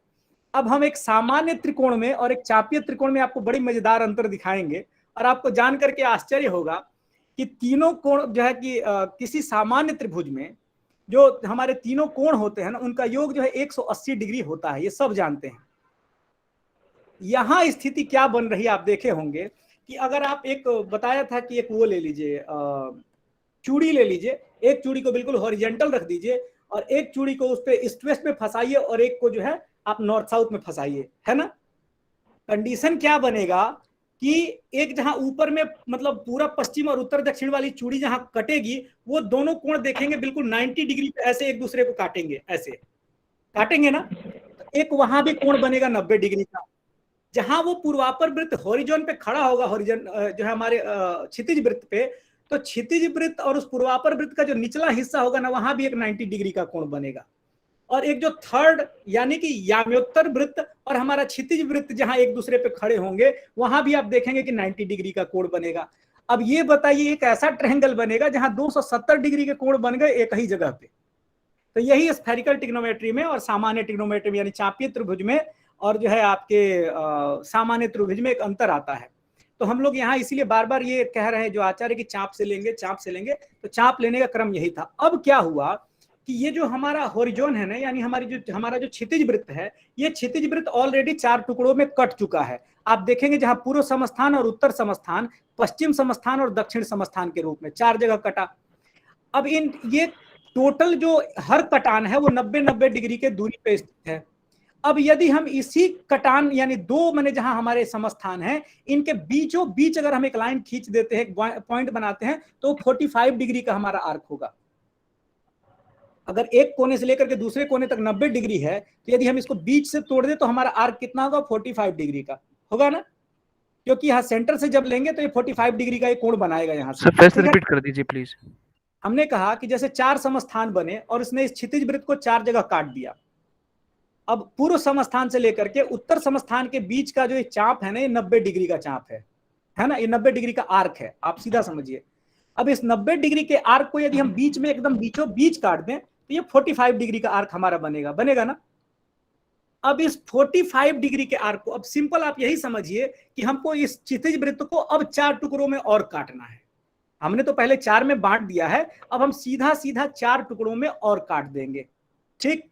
और बीचों बीच काटेंगे, यानी पूर्व समस्थान और उत्तर समस्थान के बीच में एक जगह काट देंगे, एक जगह पश्चिम समस्थान और उत्तर समस्थान के बीच में काट देंगे, एक जगह दक्षिण समस्थान और पश्चिम समस्थान के बीच में काटेंगे, और एक जगह दक्षिण समस्थान और पूर्व समस्थान के बीच में काट देंगे, ठीक है ना। और करेंगे क्या कि जो ये कटान बिंदु है, इसी कटान बिंदु से यानी जो हमारा इधर कटेगा दक्षिण और पूर्व के बीच में, तो दक्षिण और पूर्व के बीच से हम एक वृत्त लेके जाएंगे, ठीक है ना। और वो वृत्त हमारे ख स्वस्तिक में लगेगा और इधर जो है हमारा इधर उत्तर और जो आपका ये पश्चिम समस्थान के बीच से होता हुआ वहां काटेगा। एक सर्कल अगर हम दौड़ाते हैं, बिल्कुल आप देखेंगे जैसे ये वाला गया है। सर माउस को रोटेट करके पॉइंटर करते हुए बताइए थोड़ा। सर ये 270 डिग्री वाला एक बार दोबारा एक्सप्लेन करते हैं सर, क्योंकि कोई भी सर्कल के अंदर 270 डिग्री का एंगल कैसे बनेगा सर? आपको बताया वही जो है सामान्य जो है त्रिभुज से यहाँ अंतर हो जाता है ना। जब आप स्फेरिकल ट्रायंगल देखेंगे तो यहाँ क्या होगा, ये सामान्य ट्रिग्नोमेट्री के फार्मूले आपके यहाँ अप्लाई नहीं हो पाएंगे। होगा क्या, आपको बता रहा हूँ। आप कुछ नहीं, घर में एक बार एक छोटा सा प्रयोग करके देखिएगा। एक चूड़ी ले लीजिए, 3 चूड़ी आप लीजिएगा, एक हॉरिजॉन्टल रखिएगा और एक को उसके ऊपर बिल्कुल फंसा दीजिएगा जो पूरब से पश्चिम की तरफ जाती हो, और एक चूड़ी आप उसमें फंसाइएगा जो उत्तर से दक्षिण की तरफ जाती हो। तो आप देखेंगे वो जहां जहां एक दूसरे को काटेंगे तीनों पॉइंट पे, तो एक जहां आप देखेंगे ऊपर में कट रहा है, यानी मध्य में जहां ऊपर की तरफ कटेगा वहां जो एंगल बनेगा वो 90 डिग्री का बनेगा। जो नीचे हॉरिजॉन्टल एंगल है और जो पूरब पश्चिम में गया हुआ है, वहां भी जब चूड़ी उस पर लंबवत होगी तो वहां भी एक 90 डिग्री का कोण बनेगा। और जहां से याम्योत्तर वृत्त और जहां क्षितिज काटेंगे एक दूसरे को, वहां भी जो एक बनेगा वो भी 90 डिग्री का बनेगा। तो चूड़ी आप करके देखेंगे तो आपको समझ में आ जाएगा प्रैक्टिकली वो, ठीक है ना। तो बहुत परेशान होने की जरूरत उसमें नहीं है। ये कॉमन फार्मूला स्फेरिकल ट्रिग्नोमेट्री का है ना। खैर, और जो है आगे चलते हैं। तो आपको बताया कि अब क्या होगा कि 4 पूर्ण स्थान बनेंगे आपके। 4 पूर्ण स्थान कौन कौन बने? तो पूर्व समस्थान और उत्तर समस्थान के बीच। तो ये सीधा कहता है कि कोण स्थाने खमध्ये च यद बृहन मंडलम गतम। जो कोण स्थान और खमध्य में जो वृत्त जाएगा ना, उसी को कोण वृत्त कहते हैं। तो जो हम लोग के यहाँ आप देखते हैं ना, जो विभाजन होता है, आग्नेय कोण, नैऋत्य कोण, वायव्य कोण, और ये तमाम जो है 4 कोण हमारे हो जाते होते हैं ना। आग्नेय हो गया, नैऋत्य हो गया, वायव्य हो गया और ईशान हो गया। तो यही 4 कोणों में जो वृत्त जाएगा वो कोण वृत्त हो जाएंगे। ठीक है ना, आगे चलते हैं।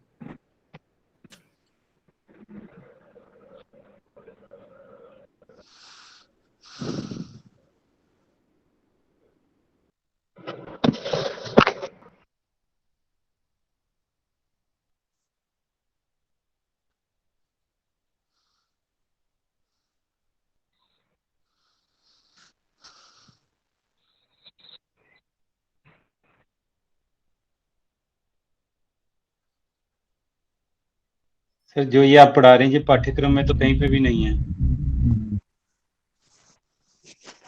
एक बार आप अपने गोल को खोल करके देखें, जो है ये MJY 002 ये बिल्कुल है जी, पेज नंबर 29, 30 सब कुछ है। हाँ, बस चित्र 29 to 32 बाकी सब कुछ है। सर पिक्चर तो है ही नहीं ना, समझेंगे पिक्चर कैसे? नहीं है, मैंने आपको बुद्धि बनाने के लिए बनाया है कि आपको दिमाग में बातें जाएं, है ना। तो अब आते हैं थोड़ी सी एक बात मैंने जो कही थी कि नाड़ी वृत्त और रेखा देश जो है यहाँ निरक्ष देश होना चाहिए, रेखा देश हो गया प्रेजेंटेशन में। तो यहाँ आते हैं, क्या होगा देखिए। कहा क्या कि एक मैंने बात आपको बता दी थी कि ध्रुव स्थान से यदि हम लेते हैं और एक 90 डिग्री का चाप लेकर के बनाते हैं तो हमारा नाड़ी वृत्त बनेगा। अब यहाँ थोड़ी सी एक बात अब डीपली और जाएगी।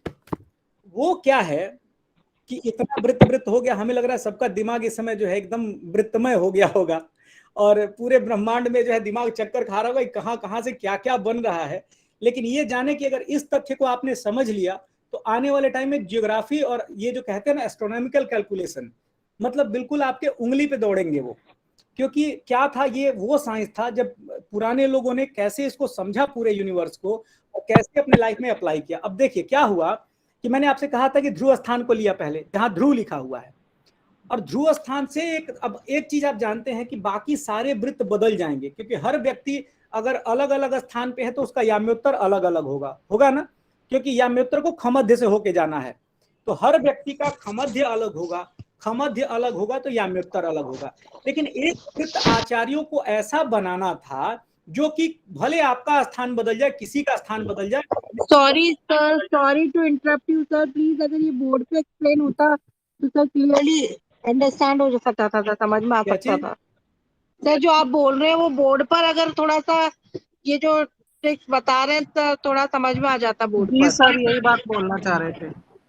उसके लिए तो स्कूल बोर्ड पे समझाया जाए तो ज्यादा समझ में आएगा, क्योंकि हम सारे फ्रेशियर हैं, हमारे को इतना क्लियर नहीं हो रहा है दिमाग में कि कहाँ से वृत्त बन रहे हैं और कहाँ से शुरू हो रहे हैं। सब ऊपर से निकल रहा है। वीडियो देख लीजिएगा।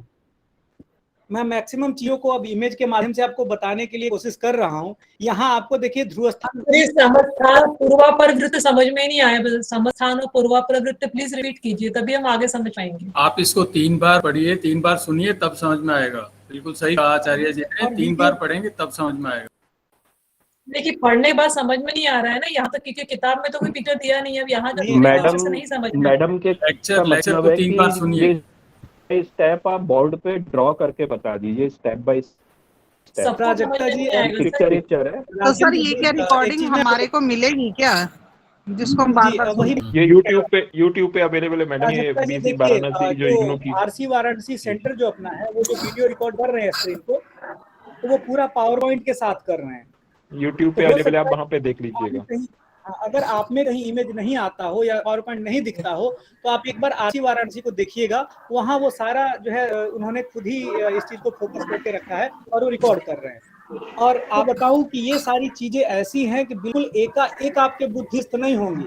अभी तो मैंने कहा कि जितना पढ़ाऊंगा कम से कम 3-4 बार आप जाकर के वीडियो बिल्कुल देखें कंटिन्यू में, क्योंकि मैं कहा ना कि ये एक दिन का नहीं था कि आचार्यों ने बिल्कुल एकाएक उनको भी समझ में आ गया होगा या मुझे आ गया, क्योंकि मुझे भी ज्योतिष और इस विषय को सिद्धांत को पढ़ते पढ़ाते एक लंबा समय हो गया, और तब जाकर के ये चीजें बुद्धिस्ट हो पाती हैं। आप बिल्कुल वहां देखेंगी, आपको समझ में आएगा, नहीं आएगा तो फिर हम लोग अगले क्लास में फिर वहां से चलेंगे, लेकिन समझा के छोड़ेंगे, ठीक है ना? अभी अभी फिलहाल जैसे चल रहा है बहुत अच्छा चल रहा है और समझ नहीं आ रहा है। मैं एक छोटा सा सजेशन देना चाहता हूँ। आप जब रसोई में जाएं मैम, तो ये जो आप वृत्त देख रही हैं, इसकी जगह आप टमाटर या आलू को लें और उसको बीच में से काटें, तब आपको पता लगेगा ये जो बीच की लाइनें हैं ये असलियत में वृत्त नहीं है। ये आपको जो दिखाई दे रही हैं ये वैसे नहीं है। जब आप उसको बीच में से काट देंगी तो अगर आप इसका 3D डायमेंशनल वो बनाएंगी तो ऐसा बनेगा 2D में। खैर हम अब आगे चलते हैं ना, नहीं तो विषय छूट जाएगा और काफी जो है विलंब भी हो रहा है धीरे धीरे। फिर आपके प्रेजेंट करते हैं तो आप पॉइंटर से घुमा सकते थे माउस को, तो बस पड़ा तो वही आगे बढ़िए सर, बहुत अच्छा बोल रहे हैं, बहुत बढ़िया, आगे बढ़िए सर। अच्छा चल रहा है। 10 लोगों को समझ आ रहा है, बाकी को नहीं आ रहा। फिर देखिए यहाँ जो ध्रुव लिखा हुआ है, अभी समझेंगे धीरे धीरे, कोई बात नहीं। मैंने आपसे कहा ना कि इसको बार बार सुने। आप ये देखिए, अभी तक जो आपने ज्योतिष का स्वरूप देखा होगा ना, वो बहुत स्ट्रेट फॉरवर्ड था। ये मंगल पंचम में बैठेगा तो ऐसा कर देगा, 7वें में बैठेगा तो ऐसा कर देगा, 1 4 8 7 12 में मंगल होगा तो मांगली हो जाएगा। लेकिन यहाँ क्या है कि थोड़ा सा उससे हट के एकदम अलग ही, मतलब अभी बिल्कुल कहते हैं ना कि खूब अच्छा मीठा चल रहा था और बीच में किसी ने सुबह सुबह ला करके करेले का जूस जो है परोस दिया, कहा भाई साहब ये शुगर नियंत्रण के लिए बड़ा आवश्यक है। तो वैसे ही बीच में करेले का जूस आ गया है ये, लेकिन ये फायदा करेगा, आपको समझ में भी आएगा। इसको चलते हैं आगे।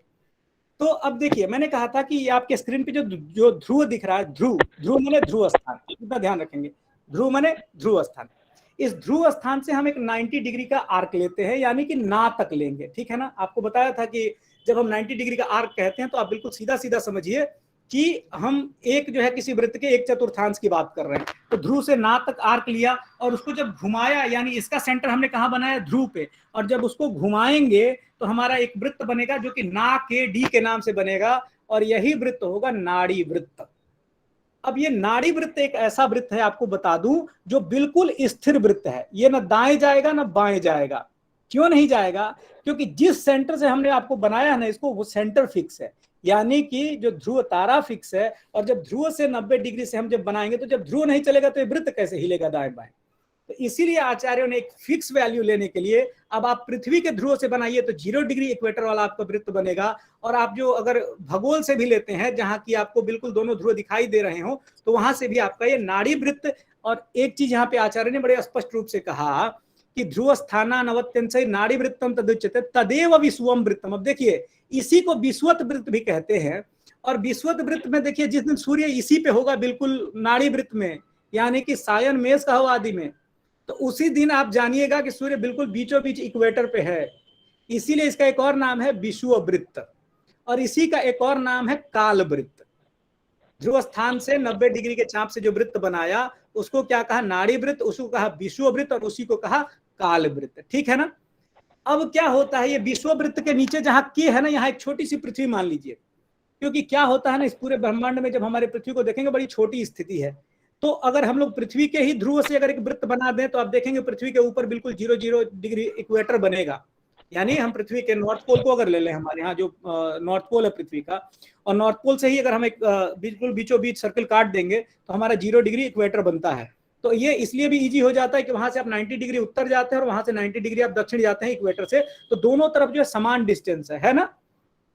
ये बात जो है, अब ये हो गया आपको नाड़ी वृत्त। और उस नाड़ी वृत्त के जो ऊपर जो देश हैं उन्हीं को निरक्ष देश कहा। तब धरातल गो देशः निरक्षः कथ्यते यतः। उस जो है धरातल को, यानी उस 0 डिग्री वाले जो सर्किल पे रहने वाले देश हैं, उन्हीं को क्या कह रहा है? ये निरक्ष कह रहा है। अब एक बात यहाँ और बताएगा, और इसी के साथ मैं आज के पाठ को यहीं पे समाप्त करूंगा। थोड़ा शेष रहेगा, उसको हम लोग अगले क्लास में चर्चा करेंगे। यहाँ आचार्य एक बात कह के छोड़ देते हैं कि तद धरातल गोदेशः निरक्षा कथ्यते यतः न संतक्ष भवास्तत्र ध्रुवतारोन्नतांशका। अब ये बड़ी एक समस्या आई। एक लाइन में ही आपको पूरी एक स्टोरी बता दूंगा, फिर आपको जिंदगी में अक्षांश का मामला दिमाग से नहीं उतरेगा। कंडीशन क्या हो रहा है कि आप एक चीज देखिए, जब व्यक्ति को स्थान का ज्ञान करना था, उसको अक्षांश जानना था, तो वो क्या करता उस समय, प्राचीन समय में कैसे उसको समझ में आता? तो देखिए, व्यक्ति यात्रा कर रहा था, 0 डिग्री इक्वेटर पे जब जाता है वो, तो वो देखता है कि दोनों ध्रुव उसको दोनों क्षितिज में दिखाई दे रहे थे, एकदम अपने हॉरिजॉन पे, है ना? कहा भाई साहब ठीक है। अब जैसे ही वो नॉर्थ की तरफ वहां से मतलब इक्वेटर से बिल्कुल नॉर्थ की तरफ जाना शुरू करता है तो जो ध्रुव उसको हॉरिजॉन में दिखाई दे रहा था वो धीरे धीरे ऊपर की तरफ दिखाई देना शुरू हो जाता है। उसके दिमाग में क्वेश्चन आता है और जैसे ही वो 90 डिग्री पे पहुंचता है एकदम मैंने पृथ्वी के ध्रुव वाले क्षेत्र में,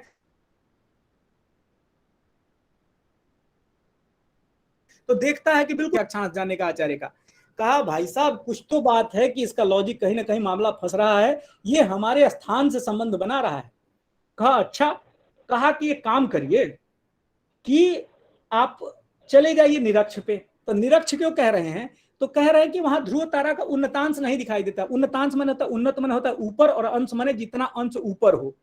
तो कहा कि भाई साहब जो निरक्ष देश है वहां पे तो उन्नतांश 0 हो रहा है और जैसे ही वो आगे बढ़ते बढ़ते नॉर्थ पोल पे जा रहा है, नॉर्थ पोल पे जाते जाते देख रहा है कि ध्रुव तारा उसके एकदम खोपड़ी के ऊपर है। उसने कंक्लूजन निकाल लिया। कहा मतलब क्या है कि ये ध्रुव तारा हमारे क्षितिज से जितना ऊपर होगा वही हमारा अक्षांश है ना। और जैसे ही वो जा रहा है कहाँ निरक्ष देश में, वो तो वहां पे उसका जो है ध्रुव तारा की उच्चति कितनी हो जा रही है, ध्रुव तारा ठीक उसके हॉरिजॉन में चला जा रहा है और जैसे ही नॉर्थ पोल पे जा रहा है ध्रुव तारा उसके बीच में आ जा रहा है। तो हम आगे भी अक्षांश को और अच्छे से आपको इमेज में समझाएंगे तो आपको लगेगा कि कैसे हम चुटकियों में बता देंगे किसी को अक्षांश कैसे निकालते हैं। तो यहाँ आप इतना जाने कि जो आपका क्या कहा कि जो इक्वेटर है यानी जो 0 डिग्री अक्षांश है वहां पे ध्रुव तारा का जो उन्नत माने ध्रुव तारा की जो ऊंचाई है ना वो बिल्कुल 0 होती है। क्यों? क्योंकि वहां पे आप जब इक्वेटर पे जाएंगे तो वहां से दोनों ध्रुव आपके बिल्कुल हॉरिजॉन में दिखाई देंगे। समय अभी थोड़ा सा ज्यादा हो गया, आपके प्रश्नों को भी लेना है तो आज के पाठ को हम यहीं पे विराम देते हैं। और आज सोचा था कि क्रांति भी आप सभी से चर्चा कर लूंगा, लेकिन क्या होता है कि वो बिना बताए चीजें जो है वो मतलब पूरी उतरती नहीं है। तो मैं अगले कक्षा में आपसे उस पर चर्चा करूंगा क्योंकि क्रांति सहज विषय नहीं था, वो जरूरी है आपके बुद्धि में जाना, क्योंकि उसी क्रांति के साथ ही फिर हम आगे की चर्चाएं कर पाएंगे। अब मैं आपके प्रश्नों को लेता हूं। सर मेरा एक प्रश्न ये है कि अभी आपने जो ये वृत्तों को याम्य उत्तर वृत्त के बारे में आपने बताया था, एक इसमें पिक्चर था जिसमें याम्य उत्तर वृत्त और समस्थान उत्तरी समस्थान तीसरा समस्थान था।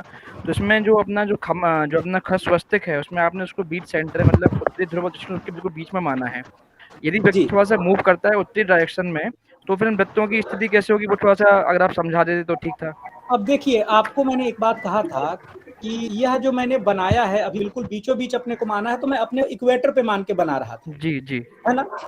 वो देख रहे थे कि इसलिए वो बिल्कुल उस बने हमारी पृथ्वी किस दिन की स्थिति थी, जिस दिन एकदम पृथ्वी अपने डायरेक्शन में बिल्कुल एक्सिस पे खड़ी है और कोई व्यक्ति जो 0 डिग्री इक्वेटर पे खड़ा हो, मतलब ठीक सूर्य उसके आकाश के सर के बीचों बीच, और वो स्थिति उस दिन की थी। जैसे ही व्यक्ति का प्लेस चेंज होगा ना, आप देखेंगे तो प्लेस चेंज के साथ साथ आपका याम्योत्तर वृत्त तो वही रहेगा, बाकी जो है क्षितिज चेंज हो जाएगा। बाकी और चेंज हो जाएंगे अकॉर्डिंग टू द डायरेक्शन। तो सर अगर ये क्षितिज चेंज होंगे तो बाकी के जो वृत्त इसमें दिए गए हैं तो फिर उनका डायरेक्शन किस तरीके से रहेगा, थोड़ा सा अगर आप कभी कल जो अपनी क्लास है यदि व्यक्ति को थोड़ा पर लोग 45 डिग्री पे मूव करके लेके आते हैं, मतलब a person is going toward north pole, तो ऐसे में वृत्तों की स्थिति क्या होगी, एक बार कल आप इसको ड्रॉ करके बता पाएंगे क्या? ठीक है हम इसको बताते हैं आपको अगली क्लास में। सर ये पूर्वापर वृत्त और समस्थान थोड़ा एक बार समझा दीजिए, वो क्लियर नहीं हुआ है। ठीक है, इसको देखिए बहुत आज की कक्षा में आप लोगों ने एकदम ऐसे एक एक करके प्रश्न का उत्तर करेंगे, आपको जवाब बड़ा सुंदर सुंदर मिल जाएगा आसानी से। आप देखिए मैंने आपको क्षितिज वृत्त बताया और क्षितिज वृत्त के साथ ही बताया था, क्षितिज को क्या बताया था कि खमध्य से आप 90 डिग्री का चाप लीजिए और जो है वृत्त बना दीजिए बिल्कुल जो हॉरिजॉन में बनेगा ऐसा। और इसी क्षितिज वृत्त पे क्या करिए कि अब आपको खमध्य जहां बताया था तो खमध्य और दोनों ध्रुवों में जाने वाला एक वृत्त आप बना लीजिए। तो क्या होगा कि खमध्य और दोनों ध्रुवों में जो वृत्त जाएगा उसको कहेंगे याम्योत्तर वृत्त यानी नॉर्थ साउथ सर्कल। अगर आपको वो नहीं दिखा होगा पावर पॉइंट तो आप आरसी वाराणसी वाले जो यूट्यूब का वीडियो अभी अपलोड होगा उसको देखिएगा। तो जो पूरा उत्तर दक्षिण में जो वृत्त जाएगा वो हो जाएगा खमध्य में जाता हुआ उत्तर और दक्षिण जो ध्रुव में जो वृत्त जा रहा है उसको कहते हैं। तो यहाँ तो क्लियर हो गया, क्लियर हो गया, इसके बाद बता रहे। और याम्योत्तर वृत्त और क्षितिज वृत्त जानते हैं कि जब उत्तर दक्षिण में कटेंगे एक दूसरे पे, कटेंगे ना, जब एक दूसरे के ऊपर वो लंबवत है तो जहां कटा वहां उत्तर दिशा में जहां कटेगा उत्तरी समस्थान, जहां दक्षिण दिशा में कटा वहां दक्षिण समस्थान। ठीक है। और उस समस्थान से अब हम एक आर्क लेंगे 90 डिग्री का। अच्छा ठीक है ना। और उससे जो वृत्त बनेगा वही पूर्वापर वृत्त होगा। लेकिन अब क्या होगा कि यह पूर्वापर वृत्त भी क्षितिज वृत्त को दो जगह काट देगा, पूरब में एक जगह काटेगा, एक जगह पश्चिम में काटेगा ही। हाँ काटेगा। क्योंकि होरिजोन पे वो बिल्कुल मतलब ऐसा मतलब परपेंडिकुलर है, लंबवत आ जाएगा। तो वो लंबवत आएगा तो जहां पूरब में कटा पूर्व स्वस्तिक या पूर्व समस्थान, और जहां पश्चिम में काटा पश्चिम स्वस्तिक या पश्चिम समस्थान। तो इसका यूज क्या हुआ सर? ये चार जो आपने बनाया इसका यूज मतलब किस लिए है? अभी सब आगे मैम अब आएगा। अभी जैसे लग्न वगैरह बनाती है ना, तो वो आगे अभी बताएंगे कैसे इनका यूज हो रहा है। Okay, thank you sir. Sir मेरा प्रश्न है कि 0 डिग्री अक्षांश जहाँ इक्वेटर पे निरक्ष देश में, वहाँ पे ध्रुव तारा फिर कहाँ पे दिखाई देगा? हाँ, ये भी क्वेश्चन देखिए, मैंने आपको पहले ही उसी समय बताया कि उस समय दोनों ध्रुव ताराएं उसके क्षितिज में दिखाई देंगी, समसक दोनों उसके हॉरिजन में लगी हुई दिखाई देंगी। इसीलिए यहाँ उसको निरक्ष इसीलिए कह रहा है कि ध्रुव तारा के उठने से जो अक्षांश बनता है ना, वो वहां शून्य होगा, यानी कि उस समय ध्रुव उसके हॉरिजन में होगा, तो उसको दोनों ध्रुव दिखाई देंगे। आप सोचिए एक व्यक्ति बिल्कुल गोले के ऊपर में स्थित है, तो उसका जो हॉरिजन बनेगा ना, वो दोनों ध्रुवों में चला जाएगा। तो आगे अभी एक बात इस पे कहेंगे आचार्य, उसका नाम रखेंगे, यानी जो निरक्ष देश वाला जो क्षितिज है उसका वो नाम रखेंगे उन्मंडल। ठीक है ना? तो वो भी आगे हम लोग चर्चा करेंगे जो है। तो इतना जानिए कि उसको दोनों जो वो होंगे ध्रुव होंगे उसके क्षितिज में दिखाई देंगे। सर क्या वास्तव में ध्रुव तारे दो हैं क्या? हाँ, उत्तरी ध्रुव और दक्षिणी ध्रुव। जी नहीं, ये तो ध्रुव है, pole, north pole south pole. Sir हम ध्रुव तारा तो देखते हैं, वो तो नॉर्थ में ही दिखाई देता है ना। हम बता मैडम, क्योंकि आप उत्तर गोल में हैं। एक चीज आप देखिए, आचार्य बार बार एक बात कह रहे हैं, उन्होंने ध्रुव स्थान कहा, और उस ध्रुव स्थान में जो तारा आएगा, जो आप उत्तर में देख रहे हैं ना, ये भी तारा स्थिर नहीं है, इस ध्रुव का भी चलन होता है। तो इस ध्रुव पे अभी मतलब एक ध्रुव स्थान है, उस स्थान पे जो तारा आएगा, जैसे प्रधानमंत्री कहने से भी लगता है नरेंद्र मोदी जी, लेकिन एक समय में था कि मनमोहन सिंह जी, तो वैसे 2 पद फिक्स हैं, उस पे जो स्टार आएगा, अभी रीक्षक नाम का तारा अभी उस ध्रुव स्थान पे है, तो उसको ही हम लोग ध्रुव तारा के नाम से जान रहे हैं। जी गुरुजी, कितने प्रकार के होते हैं? क्या चीज? ये तारे, जैसे आपने जो जिस तारे का नाम लिया है, ये कितने प्रकार के होंगे? तारे सर बहुसंख्यक हैं, वो मतलब कोई ऐसा काउंट नहीं है कितने तारे हैं। ये उसी आपने कैसे डिसाइड किया कि इसका ये नाम है? मतलब ध्रुव तारे आचार्य ने, देखिए अभी जो है आपको बता रहे हैं क्या, जब आप ग्रंथों को पढ़े आचार्यों ने कहा कि भाई ये ध्रुव स्थान है। अब अभी जो तारा रीक्षक हमने जिसका नाम लिया, उसका मॉडर्न साइंस ने ही नाम रखा हुआ है रीक्षक तारा जो है ना। तो वो इनका जो लॉजिक हो नाम रखने का, लेकिन अभी जो तारा है वो रीक्षक नाम है। सर एक निवेदन मेरा ये है कि आपने जो व्रतों को चित्र बनाए वो हमें स्पष्ट दिखे नहीं। यदि हमारे व्हाट्सएप पर ये चित्र डाल दिया जाए तो हम अच्छी तरह समझ पाएंगे देख करके आराम से। देखिए अभी मैंने एक बात कहा था कि आरसी वाराणसी ने जो रिकॉर्ड किया है आप लोगों ने, इन्होंने बड़े अच्छे से किया होगा, मुझे विश्वास है कि जब आप